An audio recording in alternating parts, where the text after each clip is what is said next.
Travis Reier and Charlie Potter of the BamaOnline.com staff outside Wednesday's practice on the University of Alabama campus. And Charlie, all things considered, a team working outdoors and doesn't feel quite as oppressive in terms of the heat today. It's hot, but there's a little breeze blowing. Maybe the humidity not as bad as we've had the last few days. But, yeah, full pad practice and some interesting notes as some guys moving around a little bit, stuff that we've seen really dating back to the spring, but maybe haven't seen as much of here at the start of fall camp.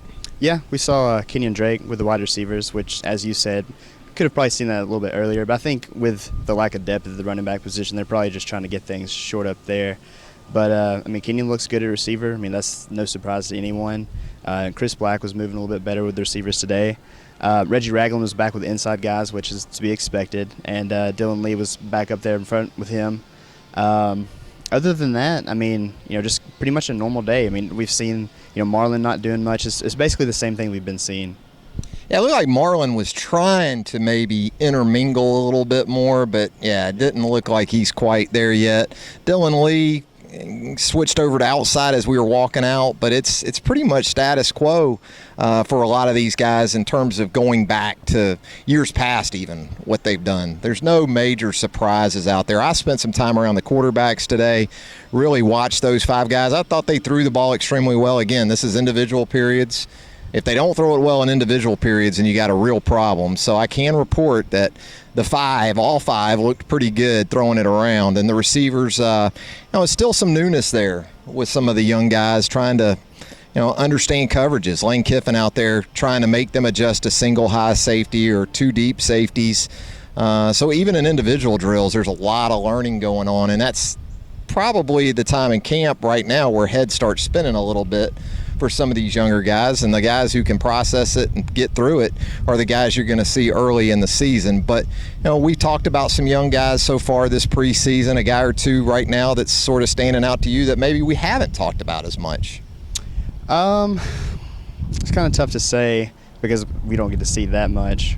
I would look at the offensive line because we really haven't even talked about it much, because the five up front have kind of stayed the same, but there are some young guys that have potential back there. Yeah, well, what we were talking about before we started, filming this video is that Lester Cotton looks like the real deal. Mm-hmm. Today I actually took time to look at the entire offensive line instead of just the first two groups, and that third group was all freshmen.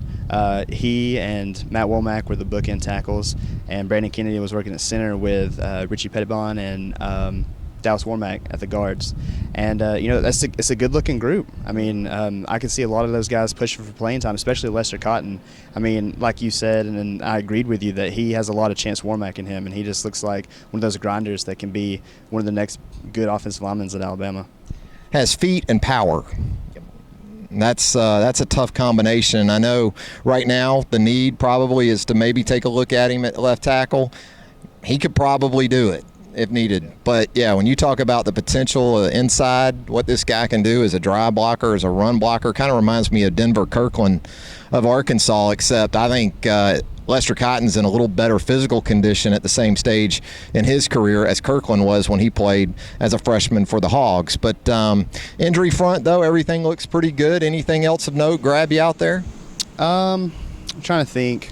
No, not really. I mean, Tosh Lupoy was loud again today. No surprise there. It felt like it was a little shorter out there than we usually get. So it was, aside from watching all the offensive linemen and seeing Kenyon Drake at receiver, not much more to report. Yeah, the defensive back situation is kind of the same. You talk about repping a lot of guys in and out right now.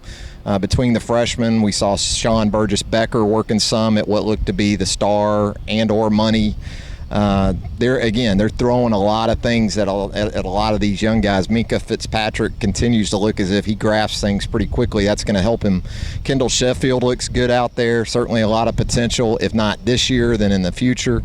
Depth is, in terms of talent, not a problem. It's just who's going to catch on and who's going to make plays. And right now it looks like they're counting on the experienced guys at safety.